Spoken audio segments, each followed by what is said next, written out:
जन जन के पलायन के बाद अब संस्थानों की बारी है। राज्य के हाई कोर्ट को भी अब नैनीताल से कहीं और पलायन करने की तैयारी है। उत्तराखंड न्यूज वाणी के सभी दर्शकों को एक बार फिर से मेरा नमस्कार।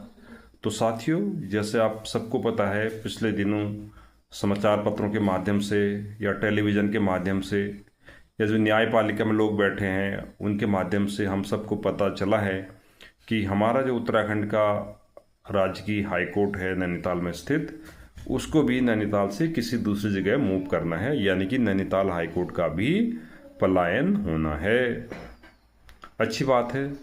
अभी तक पिछले 25 सालों में पूरे पहाड़ के पहाड़ खाली हो गए, पलायन हो गया। अच्छी चिकित्सा व्यवस्था, रोजगार और शिक्षा व्यवस्था के नाम पे पहाड़ के पहाड़ खाली हो गए। अब नैनीताल से हाई कोर्ट की बिल्डिंग भी जल्दी खाली होगी। और इसके पीछे भी एक तर्क ये भी दिया गया है कि नैनीताल शहर में अच्छी चिकित्सा व्यवस्था नहीं है, वो भी एक कारण है कि यहाँ से हाई कोर्ट को शिफ्ट होना है। और भी कई कारण हैं, जैसे नैनीताल जो हमारा शहर है बहुत छोटा शहर है, एक टूरिस्ट स्पॉट्स है। वहाँ हर साल अगर आप करेंगे तो 12-15 लाख टूरिस्ट आते हैं।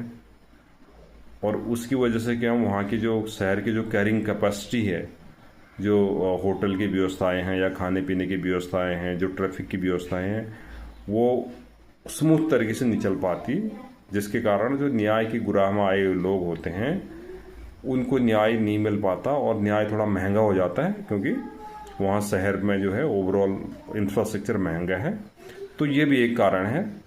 लेकिन सोचने की बात यह है कि जो चिकित्सा व्यवस्था की बात सरकार करती है या न्यायपालिका के लोग करते हैं, उनको ये भी तो देखना चाहिए कि इतने सालों से अभी तक जितने भी हमारे पहाड़ी राज्य, पहाड़ी ज़िले हैं, वहाँ के लोग क्या लोग नहीं हैं? उनकी चिकित्सा व्यवस्था बेहतर नहीं होनी चाहिए? उनका स्वास्थ्य क्या स्वास्थ्य नहीं है? क्योंकि जितने भी डिस्ट्रिक्ट हैं हिल्स में, उनके अगर आप बेस हॉस्पिटल देखेंगे, they are just a referral centre. उनका काम है, कोई पेशेंट आता है उसको रेफ़र कर देना, बरेली, हल्द्वानी, देहरादून या दिल्ली, जहाँ भी है, उनको रेफ़र करने का उनका काम है।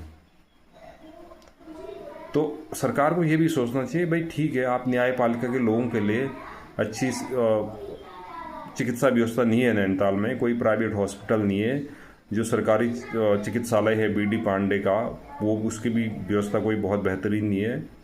तो आप जो आपके लोग न्यायपालिका में बैठे हैं, जो बड़े बड़े पदों पर आसीन आपके लोग हैं, इनके लिए आपको चिंता है, लेकिन जो आम आदमी उत्तराखंड का है उसके बारे में आप नहीं सोच रहे हैं।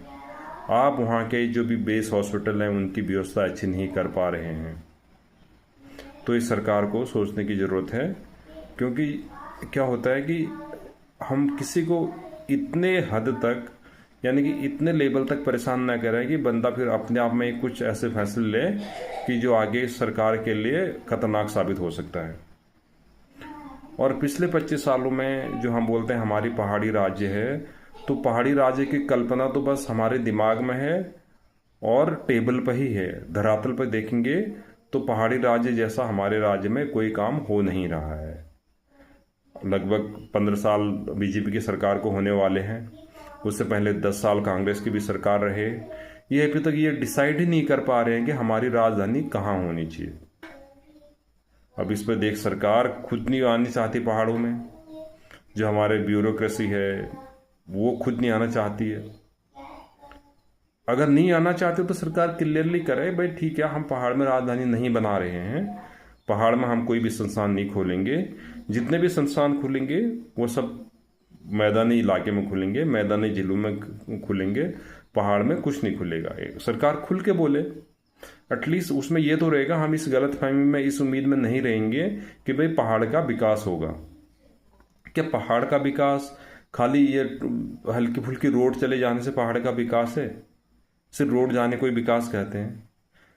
मूल जो शिक्षा व्यवस्था है वो उठा के देख लीजिए आप, जो चिकित्सा व्यवस्था है उसको उठा के देख लीजिए, रोजगार के संसाधन देख लीजिए, कोई रोजगार जनरेशन नहीं हो रहा है।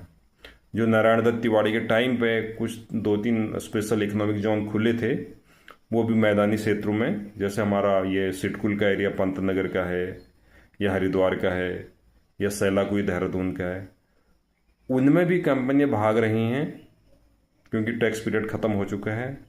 और उसके बाद किसी भी सरकार ने इतना नहीं सोचा कि पहाड़ी ज़िलों में हम रोज़गार के लिए क्या कर सकते हैं। एक रोज़गार के नाम से आप होम स्टे बोल रहे हैं। भाई होम स्टे भी कितने लोग उसमें रोज़गार करेंगे? अगर हर आदमी होम स्टे खोल के बैठेगा तो कहाँ से इनकम होगी? तो मेरे को तो लगता नहीं कि सरकार की मंशा, अभी तक की जितनी भी सरकारें आई हैं, किसी की भी मंशा उत्तराखंड का सही विकास और उत्तराखंड के पहाड़ी ज़िलों में किसी भी सरकार ने नहीं सोचा। तो साथियों, मैं उम्मीद करता हूं कि आने वाले अगले साल के चुनाव में एक बार बीजेपी कांग्रेस को हटा के हमें यूकेटी को मौका देने की ज़रूरत है, क्योंकि यूकेटी बात करती है, हम पहाड़ की बात करती है यूकेटी। हमें एक बार उनको भी देखना चाहिए कि वो पहाड़ के लिए कुछ करने के लिए सच में बात करते हैं या खाली हवाबाजी में ही बात करते हैं। अगर उत्तराखंड में अगर यूकेटी की सरकार आ भी गई, सपोज करो उन्होंने पहाड़ का विकास नहीं भी करा तो भी कोई बात नहीं, क्योंकि पिछले 25 सालों में कुछ हुआ तो नहीं और 5 सालों में भी कुछ नहीं होगा, तो ज़्यादा फर्क नहीं पड़ेगा। लेकिन हमारे दिमाग से एक फितूर तो निकल जाए कि भाई उत्तराखंड के लिए कोई सरकार, कोई पार्टी कुछ करने वाली है।